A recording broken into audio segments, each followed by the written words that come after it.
welcome to my garden. I'm Heather. Sprinkling out the Gerbera daisy coming out. I just repotted that one. It was root bound after about 5 years in the same pot. I don't think Gerbera daisies are supposed to be perennials, but I bring it in my screen porch in the winter, and I guess it just keeps going. I'm not going to complain.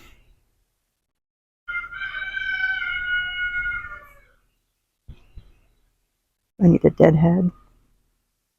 Dahlias. Echinacea.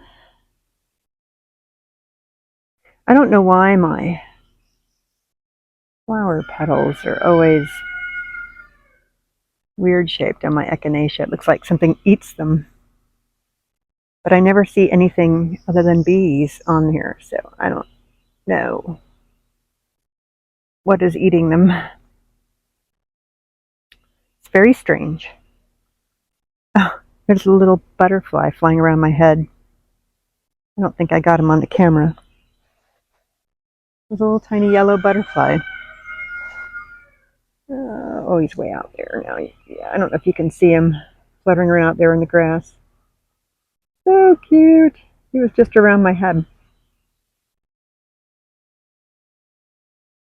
Prairie Sun. I said it right this time. Black-eyed Susan. Half the time I call it Prairie Dawn by mistake. Ooh, that's going to be a pretty dahlia. Got purple, that is. Speaking of purple, look at that gladiola. That's nice. I like the colors in that. Cosmos coming up. My allium is finishing up.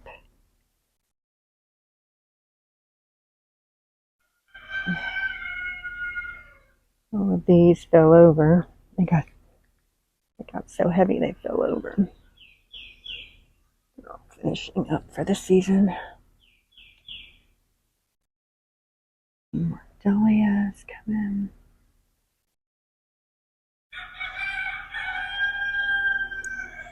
I've got these red gladiolas. I've had a whole bunch of those. I've cut a bunch of stalks and had them in flower arrangements in the house. I don't know where all these huge yellow dahlias have come from. I don't remember planting. And I got some over there and there and here. There. I don't remember planting so many. I'm not complaining. I love these. It's my, yellow is my favorite color, so I'm not gonna be like, ooh, where did these come from?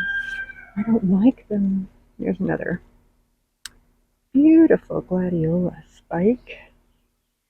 I usually cut them and put them in vases because they fall down like this when they get heavy. Like that. Into my dahlias. I need a deadhead. Something terrible. Look at that. I don't want them to think it's time to go to seed. We're way too early in the season for that. Look at that color. I love that. Fuchsia. Light color. I've still got a little milkweed going on. Most of my milkweed has gone to seed, or where they're working on going to seed. I've got some. It was really, my milkweed was really going strong for a while there. Look at all these dahlia buds I've got everywhere. These are falling out of the beds. I need to clip them up with my clips. This is my apricot something. I can't remember off the top of my head. What is it? Some Great Garden Plants.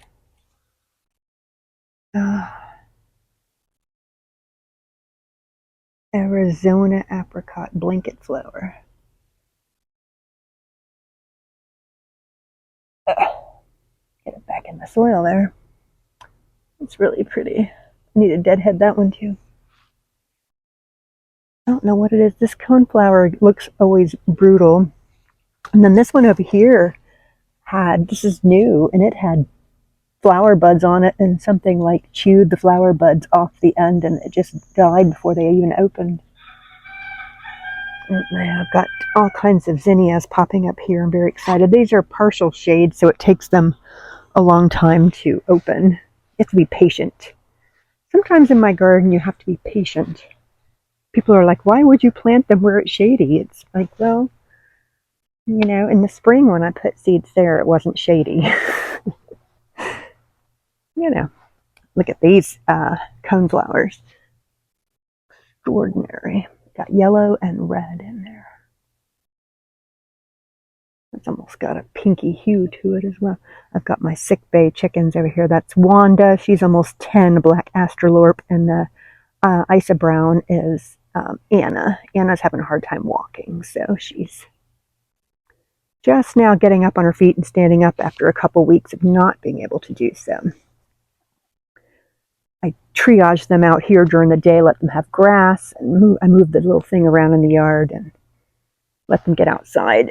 Otherwise, they're in a rabbit hutch at night where I can give them medicine and treat them, whatever I need to do. Something is eating this dahlia up like probably Japanese beetles all over the place. I need to deadhead my balloon flower. It looks so sad. I think my daylilies are almost done. You guys do know why they call them daylilies, right? They do only bloom. This one's gone. For one day. This bloom will be dead tomorrow. If not today, I don't know when it opened. I don't know if it opened late yesterday or early today, but they don't stay open more than 24 hours usually. So, once they're done, they're done. The nice thing is I've got some more, looks like I got some more buds coming on those. Yeah, I've got a few more buds, at least a few more buds on each of them. Look, my balloon flower has a lot more coming too. That's exciting. I just need a deadhead and I probably would get more even. I know what I'll be doing today. Let's go check on the wildflower patch. This is all unedited. I'm going to be posting this unedited, so if I'm jiggling the camera or whatever, I'm a slow living practitioner. This is real life. This isn't fictionalized movie theater quality video. This is real life in a personal, non-commercial garden, flower garden. I've got a lot of native wildflowers in here to the southeast, native to Georgia. Every time I put my hand in the picture, it makes the background blur. I'm sure that's some autofocus thing. That's beyond my capability to understand because I'm a plant person and a bird person and a chicken person and not really a camera person, but I just love this wildflower. It's my first year having a wildflower patch, and it has really turned out very nice. I have actually seen some bees in here. I've not yet seen. I have a little tiny rooster that has a little rooster syndrome, and he's just in there crowing his head off because I'm out here and he can hear me. That's and now there's more than one crowing, but Flavius is the tiny guy I was telling you about. He's annoying. He's cute, but he's annoying. These guys here. Ooh, pretty. This is wedding garland. It's supposed to be a climbing rose. And it looks like it is trying to... I put this trellis up this year to get it to go up this, but it's going out towards my azaleas and my hummingbird vine instead of the trellis. It's raining out here a little bit, so I'm hoping I'm not going to get too wet out here, but we'll see. Taking you into the entrance to my garden. By the way, my dad did all this stonework back 30 years ago. It's starting to fall apart, so I need to redo some of this. Oh, we've got chickens fighting with each other. Knock it off out there, y'all.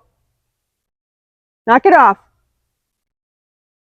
Okay, so anyway, as I was saying, sorry about that. Didn't mean to yell right into the microphone. missing some stones that need to be replaced, and it's a little bit of a hazard. So, but I just love how Dad did this, and it looks now so, it looks so old, like it's been here forever. It's even crumbling in spots, and people are like, "Oh, are you going to fix like here where it's? Are you going to fix that?" I'm like, "Oh no, that's where the chipmunks go in. Number one, and number two, it just kind of, I don't know, it kind of gives it this cool little edge." There's my mellow yellow rose. I think is dying.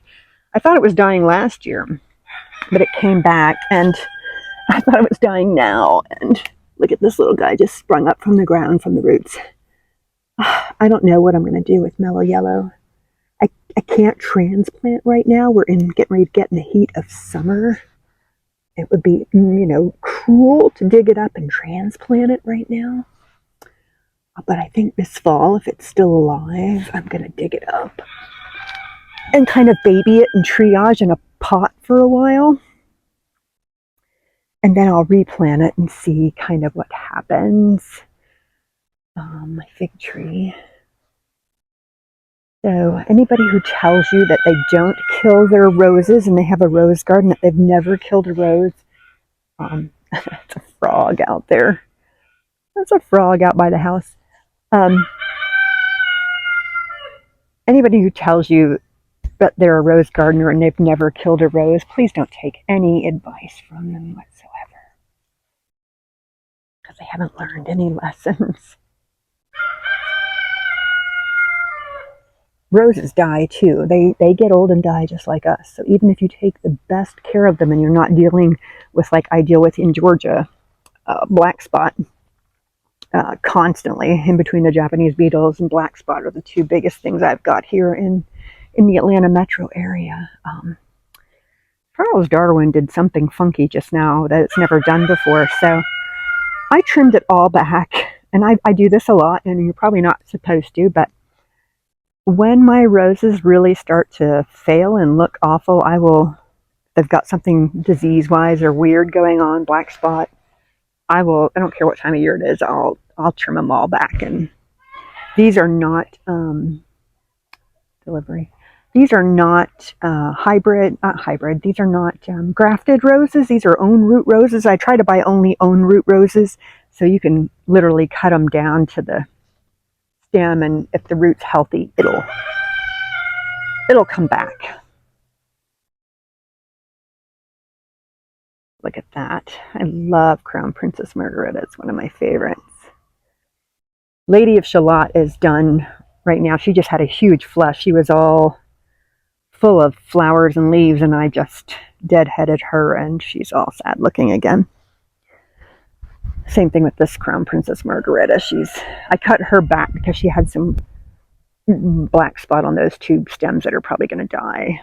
I'll probably have to go down to the roots and snip those down. But Kiara is always fabulous, except Kiara is fighting right now, just like Apricot Candy is over there, with Japanese beetles. It's weird. Usually they're on all of my roses, but this year they're just targeting mostly these two. Look at this guy's got look at all the I don't know if you can see that. There's just tons of Japanese beetles in that rose. Oh, it's gross. I don't know why my camera keeps blurring. It's weird. There we go. Zoom 2. Looks good on this camera. But Kiara doesn't care if she's being eaten by Japanese beetles. She doesn't get black spot because she's a hybrid, disease-resistant hybrid. But she is lovely. She is lovely every year. Oh, there's my little statue. I hand-painted this thing. I bought it on Amazon. Toscana, I think, is the name of the company that makes these. They're all, white colored like stone. And a lot of people like that in their garden, and I think that's great. But I like to add, I'm a color, if you can't tell. I'm a color person. I like flowers. And I thought my rose garden goddess needed to look like what I would imagine, like I would imagine my rose garden goddess to look like. So she's got red hair and green eyes, like me. She's pale skin. She's got yellow roses because that's my favorite color. She's wearing blue only because I look good in blue. So she's like a little goddess version of me, I guess. Maybe that's a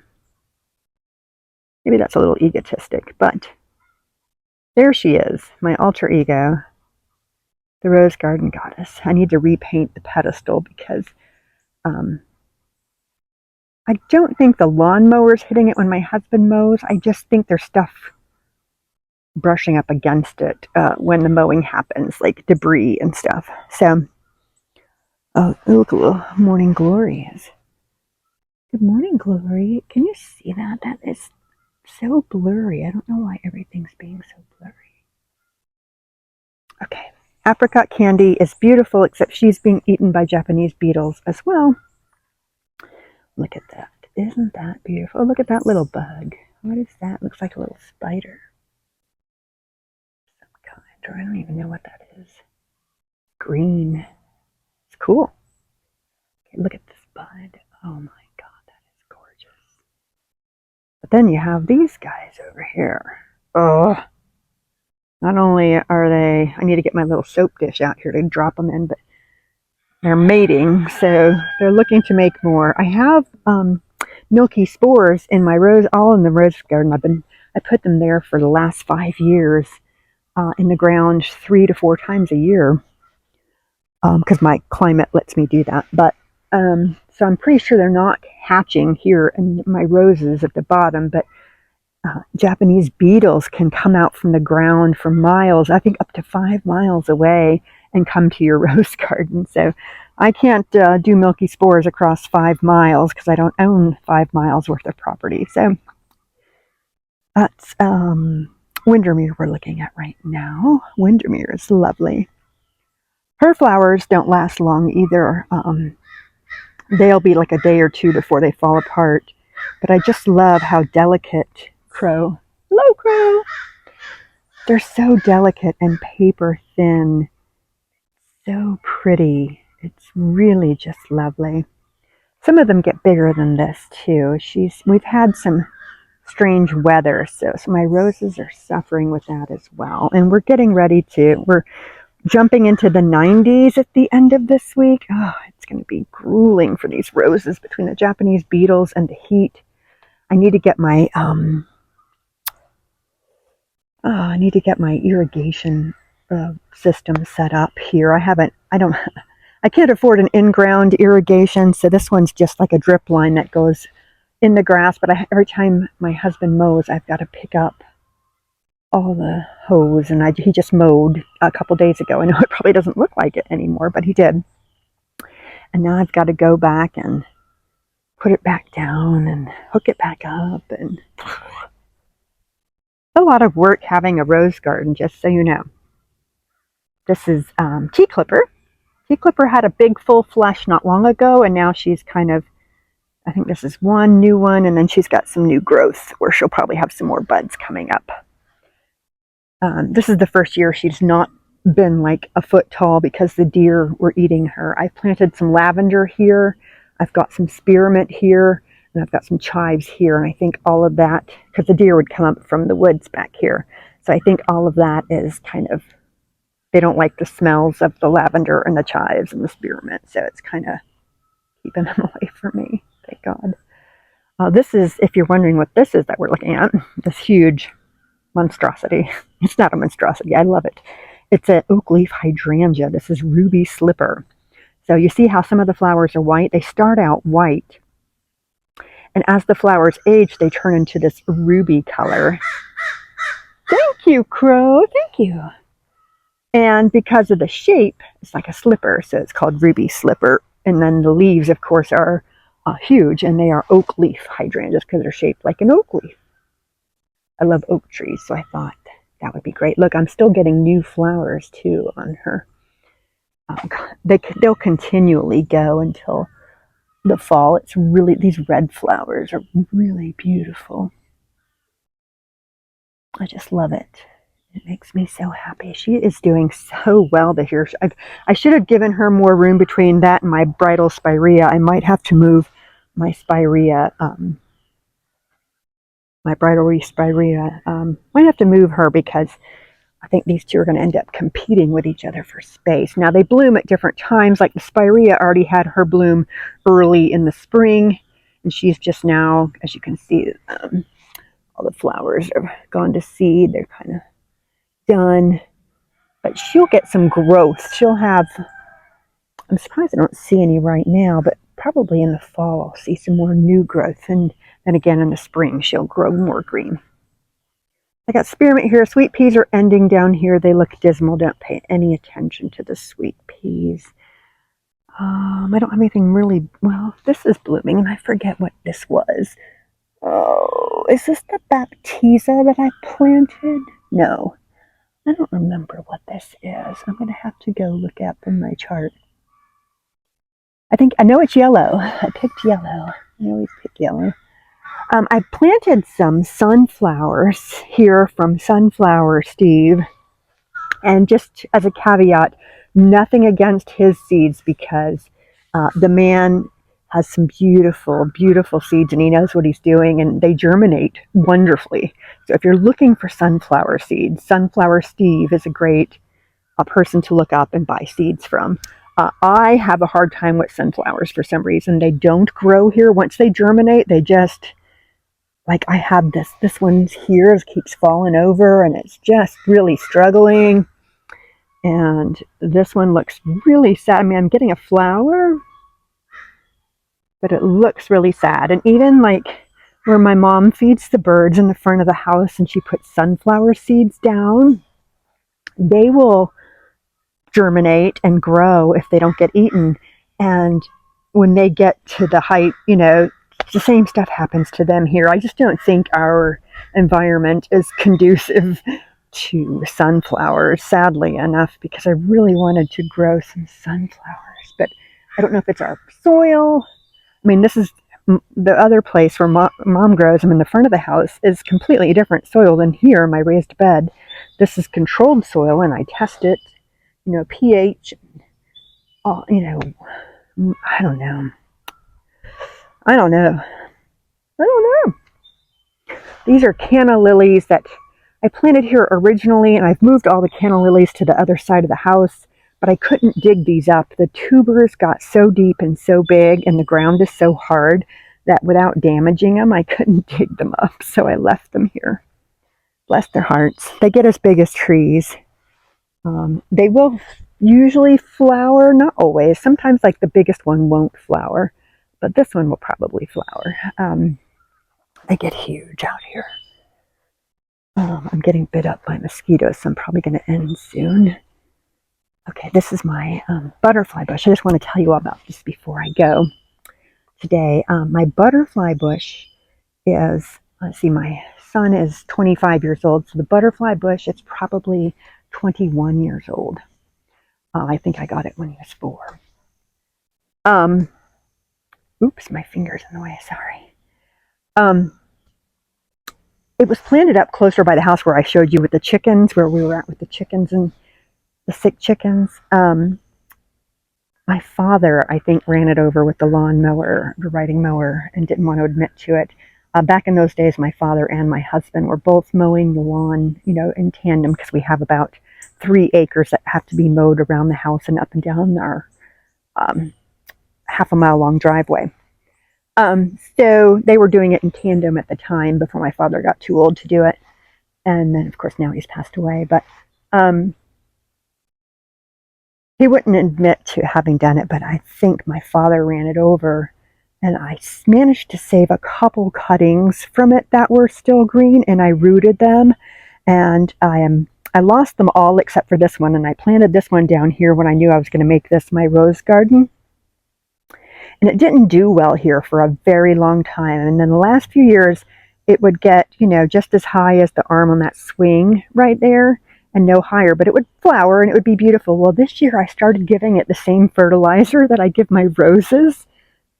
And now we've got this. So I know now to just buy the same fertilizer that I give my roses, which is the 10-10-10. I quit buying anything Miracle-Gro related. No offense to Miracle-Gro. It does good in my raised beds and sometimes in my potted plants, but don't use it for roses and don't use it for your butterfly bush, apparently. So I'll just get some regular 10-10-10 fertilizer. Obviously, there's a caveat to that. For your roses, don't use any granular fertilizer on roses that are freshly planted in the ground. Always use the liquid fish fertilizer, liquid kelp fertilizer, any of that liquid fish stuff is what you want to use only the first year that you've planted or transplanted a rose, because they're more delicate and the granules are a little rough on those, tender, shocking moments for the roses. So only use granule fertilizer once they're established.